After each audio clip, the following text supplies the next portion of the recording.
Hi, everyone. Today we're going to learn about small sample confidence intervals for the population mean. Our learning objectives are to introduce and apply students' t-distributions. That's a new one we'll learn. That applies to small sample means and confidence intervals for small samples. So previously we learned that we did count confidence intervals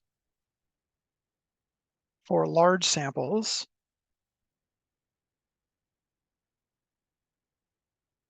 And that was where we said, okay, well, if n is about greater than 30 and can come, or the sample can come from any population, doesn't have to be normally distributed, we calculate our x bar. Then we said that the 95% confidence interval, which 95% of the time should contain the sample mean. If we were to do this, 100,000 times, 95% of these confidence intervals should contain the sample mean. And we said we construct it this way. So we take the sample mean, we go plus or minus z, and then we have alpha over 2, where alpha is equal to 0.05 for a 95% confidence interval. And then we had sigma over square root of n. So sigma is based on this large sample. So sigma is essentially saying that we know the population variance or standard deviation, right? So where this comes into play is from the central limit theorem, where it says that if we have a large enough sample size from any distribution, could be an exponential distribution or whatever, as long as it's a large enough sample size, the sample mean, so central limit theorem, the sample mean should follow a normal distribution with mean mu, which we don't know, we're trying to estimate, and standard deviation sigma over square root of n. All right, so that's great if we have a large enough sample, or if we say that we know what the population standard deviation is, sigma. But what if we don't? What if we can't say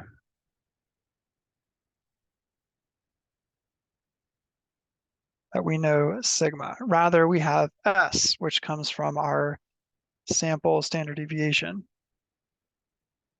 Remember, S is equal to the square root of the sum of x minus x bar squared all over n minus 1. That was our sample standard deviation. All right, well, someone looked into this because they were looking at small samples, and they're like, you know what, I don't feel comfortable saying that it's normally distributed because who knows what this variance is. The variance is calculated based on a small sample size, so we need something else. And this was actually someone named William Seeley Gossett, was a industrial engineer who worked for Guinness Brewing Company in Dublin, Ireland, back in the early 20th century, so around the 1900s, early 1900s. And this person did a lot of statistics. They're trying to figure out how to improve Guinness beer, make sure that their techniques are consistent, and they had a lot of testing that they would do. All right, so they published this in a statistical journal, but because it was kind of like industrial secrets, they didn't want to link this back to Guinness Brewing. And so this person published under the name of student. So just student as like a student of statistics, right?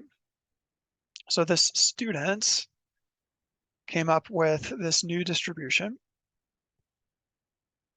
and we call it student's t-distribution.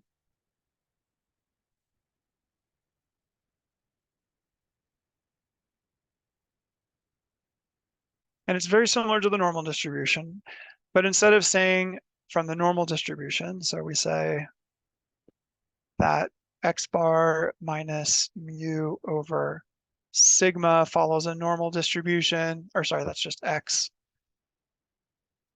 So that's kind of like our normal distribution from just a kind of a standard normal variate based on our sample mean for large samples, X bar minus mu over sigma square root of n also follows a normal distribution. That's the central limit theorem. All right, but now we have a small sample mean, meaning we don't know what this population standard deviation is. So now it's X bar minus mu all over S squared of n. A small distinction, but an important one. And this standard T students distribution deviate follows a T distribution with some degrees of freedom, df, which we'll talk about in a second. Degrees of freedom is simply a parameter for the student's T distribution, or df, and it's equal to n minus 1. So the sample size minus 1. And therefore, so we just say TDF or Tn minus 1 for that parameter that goes in there. And so when we want to plot or do probability calculations for the T distribution, we just need to know what the sample size is. So let's take a look at the student's T distribution. All right, let's zoom in a little bit. So it looks like the normal distribution. All the T distributions here are dashed lines. And, oh, sorry, I shouldn't say that. The color scheme is a little bit funky here. But here is a T distribution for sample size of 2. So degrees of freedom is 1. Let me just get my little laser pointer here. Here is T with 4 degrees of freedom, okay? T with 10 degrees of freedom. And then here is the normal distribution, or the Z value, or the Z-score curve, essentially. And so what we see here, so remember the blue, solid blue is our normal distribution. And what we see here is that the T distribution is actually approaching the normal distribution as our degrees of freedom increase. So we're going to look at that in this online thing in just a sec. Another thing to think about here is what's happening with the tails and kind of the spread. So for low degrees of freedom, we essentially have larger or fatter tails. So if we're interested in a confidence interval, we're going to have a wider confidence interval than we would normally based on the normal distribution. Let's look at this in a more interactive graph. And I have this link on your Canvas website. All right, so here is the T distribution, and we've got just a value here sitting at, I don't exactly know where that's sitting, but somewhere between 1 and 2. And we're looking at the area of the tail to the left of that. So here we can change the degrees of freedom. Right now it's sitting at 1. And there's some kind of diagnostic plots down here that are calculating the error in calculating the probability up to a certain value of X. In this case, the X is just the normal deviate, standard normal deviate, the Z-score or the T-score. And what's that error based on assuming that we come from a normal distribution, if in fact it comes from the T distribution. So right now we peak at around 12% of error. This plot shows basically this straight line here is what the normal distribution should look like. And the blue curve is how far the T distribution diverges from the normal distribution. We'll talk about QQ plots later in class. But as I slide this, I start to approach the normal distribution with larger degrees of freedom. And then my error goes down, meaning the difference in cumulative area or cumulative probability up to a certain point decreases as the T distribution approaches the normal distribution. So here's the normal distribution with 14 degrees of freedom. You can see we have some divergence, and this is occurring in the tails primarily. So the tail, the t-distribution is a little bit different from the normal distribution. And then as I go up to 100, the error is pretty small. So if I'm going to calculate the probability up to negative 1.64, which is just this value right here, on the normal distribution, it says it's 0.05. So that's going to be the value associated with the 90% confidence interval. So 0.05 is the area up to this point for the normal distribution. Under the t-distribution, it's 0.052. So just a little bit of a difference there.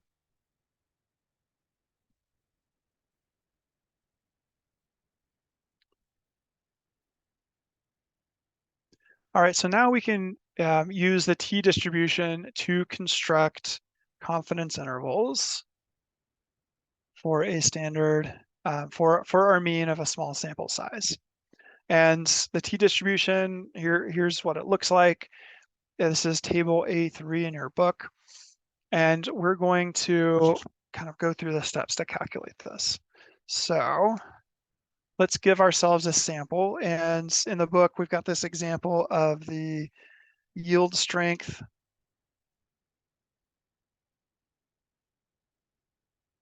for we'll just say steel welds using a new welding material.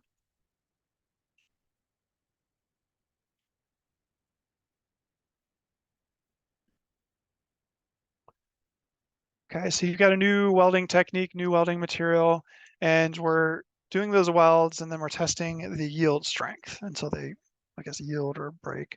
All right, and so in KSI, kips per square inch, we've got the following: 56.3, 65.4, 58.7, 70.1, and 63.9. All right, so we want to calculate the 95% confidence interval for this sample. All right, so step one, we want to calculate the sample mean.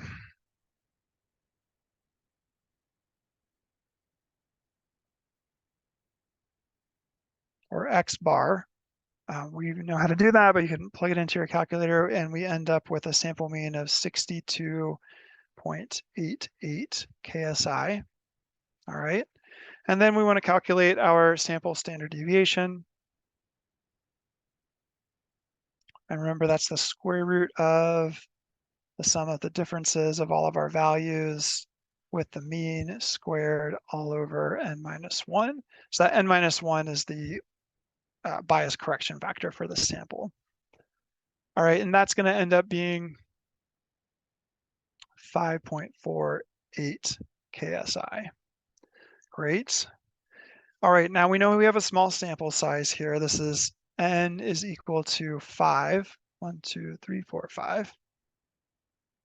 So we're going to assume that we can use the t-distribution here. We'll talk about what some of the underlying assumptions.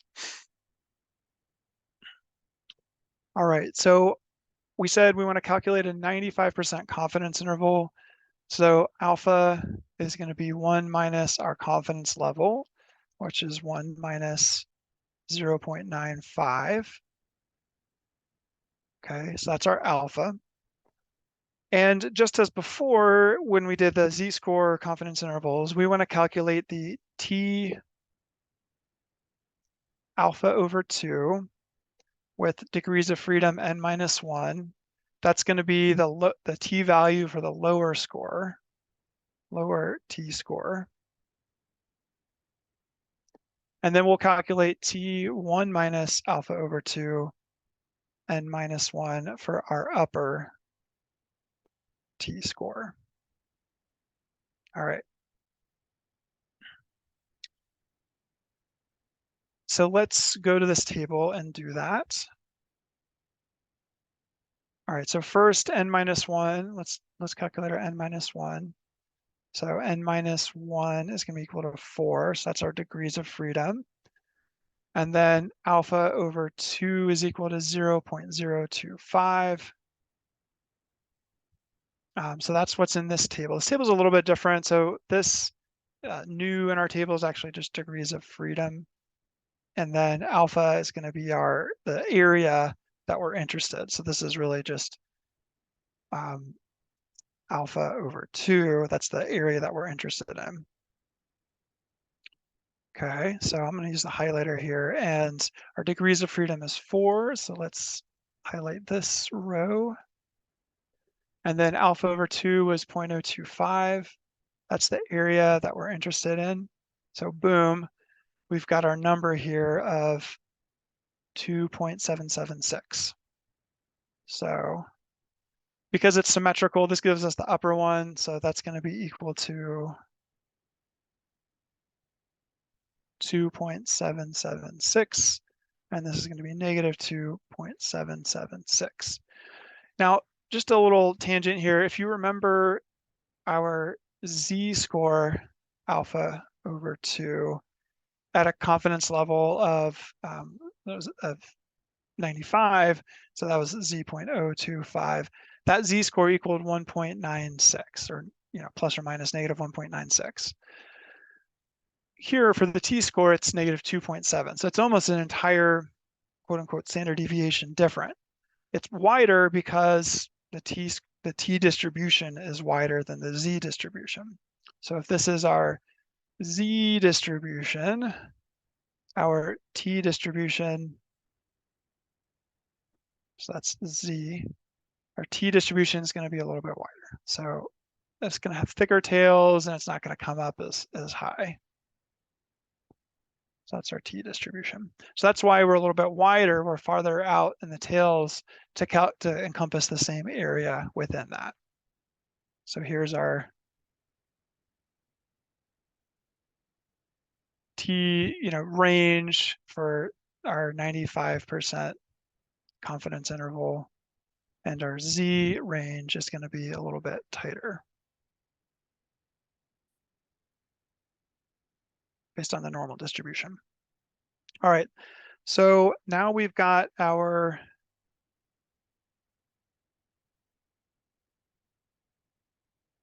t values right there. Let's go ahead and finish this confidence interval. So what we can say is, based on this t random variate, which is x bar minus mu over s square root of n, that's our t random variate, that should be between 2.776 and negative 2.776. Okay, so that's basically, we're kind of normalizing or transforming our mean based on the population mu, which we don't know, and our sample standard deviation. So we say that with a 95% confidence level, that this holds true. And I'll just draw that out here. So we've got our t distribution. This is t with df of 4. And that area should be 0.025. And then this area should be 0.025. And then we have this spread here where this is centered on 0, and we have negative 2.776 and then 2.776. Okay. And we have a 0.95 in the middle. So now what we can do is just use this equation here, or this relationship, for our 95% confidence level, and then ultimately solve for what should that be. I didn't do this for the previous normal distribution, but we'll do it here.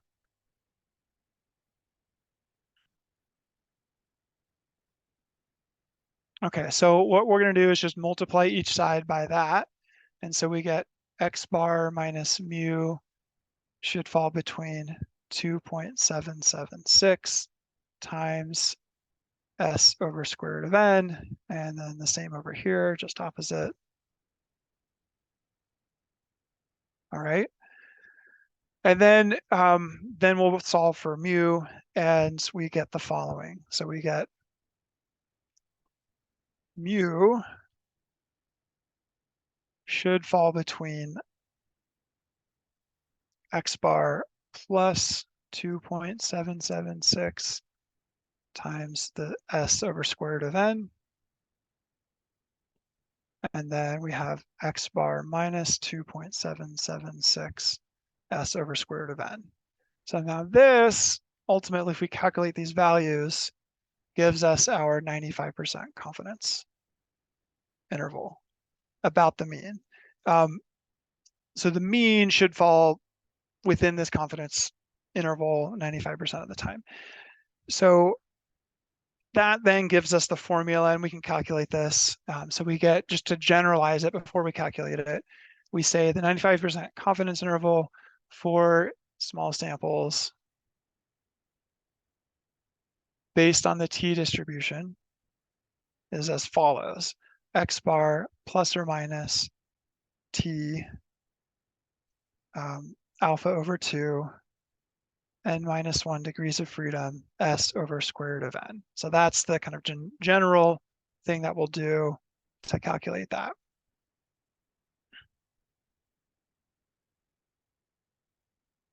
Okay, and we can calculate that. So remember, our x bar was equal to, let's see, 62.88. S was equal to 5.48. So now the 95% confidence interval for that previous example will be 62.88 plus or minus 2.776. That was our t-score, times 5.48 over square root of 5. And then that gives us 62 plus or minus 6.81. And then our confidence interval, we'll just write out what the values are. So that's going to be 56.07, comma, 69.69. All right. So now we have our 95% confidence interval for the mean. All right. So on your own, I want you to do the following.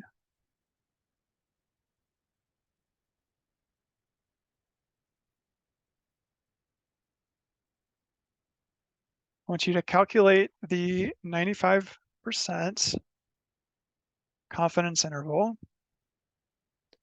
for that same mean. X bar is equal to 62.88.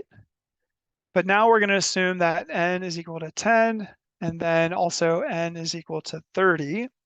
So we're going to calculate two different confidence intervals with those different n values. And then I want you to compare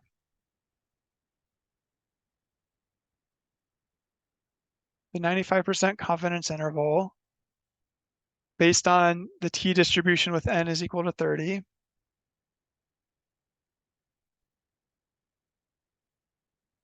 with the same one using, assuming that we know the population variance. So with the 95% confidence interval, assuming S is approximately the same as sigma.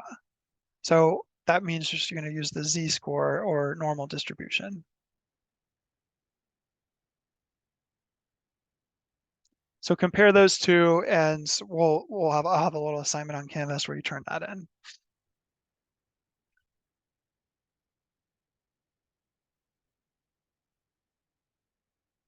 All right, let's take a look at a couple other items. So when can we use the normal distribution or the t distribution? Well, one of the important things is that, I can't remember if I mentioned this earlier,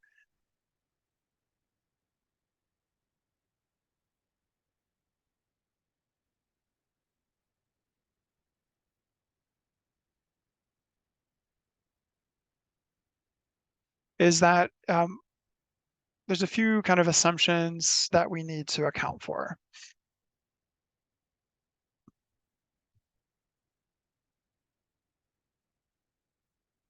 So the first assumption is that our sample itself that we're sampling is approximately normal.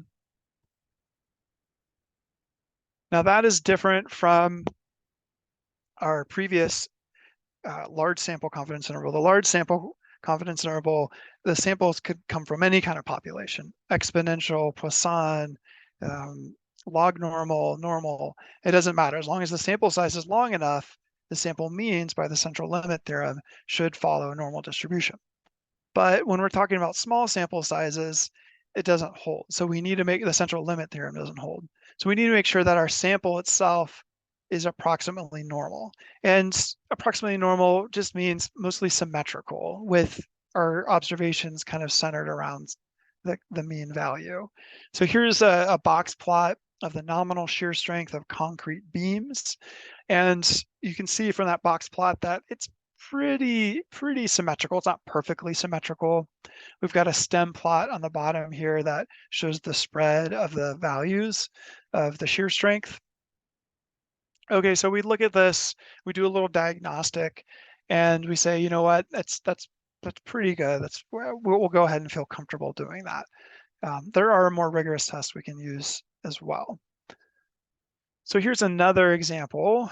This is the compressive strength of concrete beams, same beams, but a little bit different because now we are seeing that we've got an outlier right here. You could go back into your data and say, okay, did we do something wrong? Is there something that is erroneous in the way we collected that data point? Do we need to go ahead and collect a new one? But if it does represent the distribution from your sample, then we shouldn't use this student's t-test here to construct a confidence interval. So we need to not have outliers.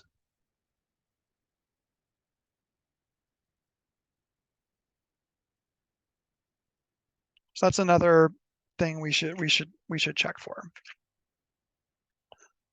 All right, let's go ahead and summarize what we learned so far. We can use the student's t-distribution to construct confidence intervals for the true population mean about a small sample mean. So the confidence interval is centered on our sample mean, and it reflects the confidence we have of our sample mean being or approximating the true population mean. So that's for small sample sizes where we say we don't know the population variance. The t-distribution has n-1 degrees of freedom. And this is the quote unquote standard student variate instead of the standard normal variate, standard student variate, where we have x bar minus mu. That's the distance or difference between our sample mean and the population mean. And then here's our sample standard deviation instead of sigma. And then we have square root of n. That should follow a t-distribution with n-1 degrees of freedom. We can construct a 100 times 1 minus alpha confidence interval for the true population mean. And that's going to be x bar plus or minus t with n-1 degrees of freedom at the alpha divided by 2 confidence level. So that gives us a symmetrical confidence interval. And then we multiply that t-score by s over square root of n. That's our standard error for the small sample. And then for this to apply, our sample should come from a roughly normal or symmetrical population. So the sample should not have outliers and be approximately symmetrical. All right, this is the lecture for confidence intervals for small sample sizes where the population standard deviation is unknown.